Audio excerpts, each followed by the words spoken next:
Hello students, इस video से हम डिस्कस करेंगे गैलो-6 लॉ और हैमिल्टन्स लॉ को। हैमिल्टन्स लॉ बेसिकली गैलो-6 लॉ की जनरलाइज फॉर्म है और इस लॉ के अकॉर्डिंग अगर किसी भी गिवन मास के गैस का वॉल्यूम कांस्टेंट मेंटेन किया जाए तो उस गैस का प्रेशर डायरेक्टली प्रोपोर्शनल होगा किसके absolute temperature of the gases system. अब जैसे ही हम किसी गैस का टेम्परेचर इंक्रीज करेंगे तो टेम्परेचर इंक्रीज करते ही मॉलिक्यूल्स की काइनेटिक एनर्जी इंक्रीज होएगी और अगर मॉलिक्यूल्स के पास ज़्यादा काइनेटिक एनर्जी होगी तो वो कंटेनर्स की वॉल्स पे ज़्यादा मोमेंटम के साथ स्ट्राइक करेंगे। इट मीन्स जो फोर्स एक्सर्ट किया जाएगा मॉलिक्यूल्स द्वारा on the per unit area of walls of container वो क्या करेगा, इंक्रीज करेगा। तो अगर force per unit area increase कर गया तो प्रेशर गैस का क्या कर जाएगा, इंक्रीज कर जाएगा, अगर वॉल्यूम हमने कांस्टेंट मेंटेन किया हुआ है। तो ये है जनरलाइज फॉर्म। अब जो गैलो-6 लॉ की स्टेटमेंट है उसके अकॉर्डिंगली अगर किसी भी गिवन मास के गैस के लिए उसका वॉल्यूम कांस्टेंट मेंटेन किया जाए तो उस गैस का जो प्रेशर है वो इंक्रीज या डिक्रीज करेगा by the factor of 1/273 of its pressure at 0 degree centigrade for every 1 degree rise or fall in temperature।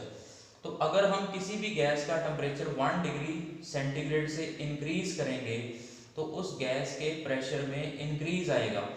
तो वो प्रेशर कितना इंक्रीज होगा, जितना उसका प्रेशर 0 डिग्री सेंटीग्रेड पे है, that is P not multiplied by 1/273। ये इंक्रीज होगा तो टोटल जो प्रेशर होगा 1 डिग्री सेंटीग्रेड पे, that is P is equal to P naught plus P naught by 273। अगर हम टेम्परेचर को 10 डिग्री राइज करेंगे तो जो प्रेशर होगा गैस का, that is P is equal to P naught plus P naught into 10/273। इसी तरह से अगर हम -20 डिग्री सेंटीग्रेड पे प्रेशर पता करेंगे तो वो होगा P is equal to P naught minus P naught into 20/273। तो बेसिकली किसी भी गैस का प्रेशर कांस्टेंट वॉल्यूम पे गिवन मास के लिए टेम्परेचर इंक्रीज करने से इंक्रीज करेगा by the factor of 1/273 of its pressure at 0 degree centigrade for every 1 degree rise और फॉल इन टेम्परेचर। अब अगर हम इस डायरेक्टली के साइन को हटाएंगे तो एक कांस्टेंट पुट करेंगे तो आपके पास P/T की जो रेशियो आएगी वो आएगी कांस्टेंट। और अगर हम इसे जनरलाइज फॉर्म के अंदर पुट करें इनिशियल और फाइनल स्टेट के लिए गैसेस के, तो P1/T1 इज इक्वल टू होगा P2/T2। अब अगर हम इसका ग्राफिकल रिप्रेजेंटेशन देखें तो हम प्लॉट करेंगे प्रेशर और टेम्परेचर के बीच में एट कांस्टेंट वॉल्यूम, और कांस्टेंट वॉल्यूम के प्रोसेस को हम बोलते हैं आइसोकोर। तो इस जो प्लॉट्स थे बॉयल्स लॉ के केस में उनको हम आइसोथर्म, चार्ल्स लॉ के केस में दैट आर आइसोबार्स, और जो गैलो-6 लॉ के अंदर प्लॉट्स आ रहे हैं दैट आर आइसोकोर्स। तो जब टेम्परेचर और प्रेशर में प्लॉट आएगा तो आपको पता है कि प्रेशर और टेम्परेचर का जो रिलेशन है वो डायरेक्टली रिलेशन है।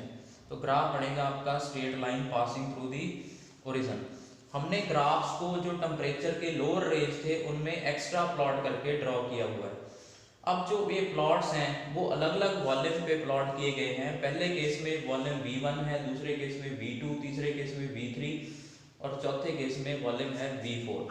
तो सेम वे से आपको क्वेश्चन पूछा जा सकता है कि जो रिलेशन है V1, V2, V3 और V4 में क्या होगा। तो रिलेशन सिंपली जैसे हमने लास्ट वीडियो के अंदर देखा है वैसे ही हम इस रिलेशन को ड्राइव करेंगे। सबसे पहले हमने PV is equal to nRT equation को अप्लाई करना है। तो PV is equal to nRT equation को अप्लाई करने के टाइम हमने तीन वेरिएबल में से एक को कांस्टेंट मेंटेन कर देना है। लेट हमने टेम्परेचर को कांस्टेंट मेंटेन कर दिया, तो ये टेम्परेचर हमने जो चारों कर्व थे उनके लिए कांस्टेंट मेंटेन कर दिया। तो अब अगर कांस्टेंट टेम्परेचर पे देखोगे तो ये वाले पॉइंट्स रिप्रेजेंट कर रहे हैं P1 प्रेशर को, कर्व 1 के लिए, P2, P3 and P4 fourth curve के लिए। अब अगर हम प्रेशर और वॉल्यूम की रिलेशन देखें वो इन्वर्सली रिलेशन है। तो clearly P4 is greater than P3, P3 is greater than P2 and P2 is greater than P1। अब जो वॉल्यूम होगा वो प्रेशर के इन्वर्सली होगा। इट मीन्स जो P1 सबसे लोअर प्रेशर है उस केस में क्रॉसपॉन्डिंग वॉल्यूम V1 सबसे हायर होगा। तो इस वे से V1 क्या हो गया, greater than V2, V2 is greater than V3 and V3 is greater than V4। तो इस वे से हम इस टाइप के क्वेश्चन को सॉल्व करेंगे। अब दूसरा P/T है जो वो कांस्टेंट है, कांस्टेंट वॉल्यूम पे गिवन मास के लिए। तो P/T का अगर हम प्लॉट करेंगे विद रिस्पेक्ट टू टेम्परेचर तो वो भी आपके पास एक स्ट्रेट लाइन बनेगा parallel to the temperature axis. तो ये है कुछ प्लॉट्स के बारे में। अब हम डिस्कस करेंगे एक क्वेश्चन रिगार्डिंग गैलो-6 लॉ। इस क्वेश्चन के अंदर आपको दिया गया है कि एक सैंपल है नियॉन गैस का जिसको 89 डिग्री सेंटीग्रेड पे मेंटेन किया गया है और उस गैस का जो प्रेशर है उस टाइम 89 डिग्री सेंटीग्रेड पे दैट इज 1 एटमॉस्फेरिक यूनिट।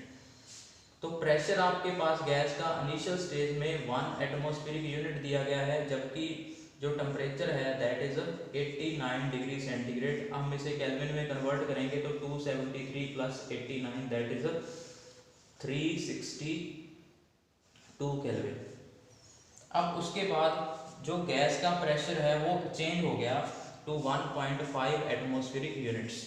अब आपको पूछा गया है कि नया टेम्परेचर क्या होगा गैस का अगर वॉल्यूम कांस्टेंट मेंटेन किया जाए।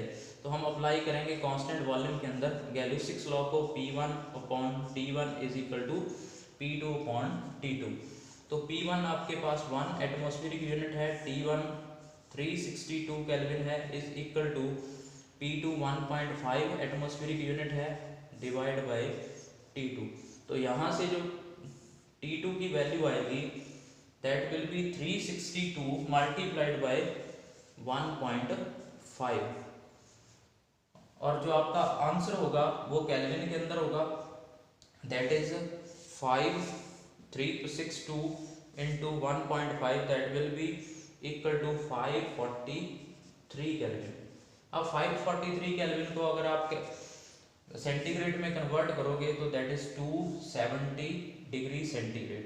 तो 270 डिग्री सेंटीग्रेड पे इस गैस का जो प्रेशर होगा that will B 1.5 atmospheric unit. तो ये हमने डिस्कस किया अबाउट गैलो-6 लॉ।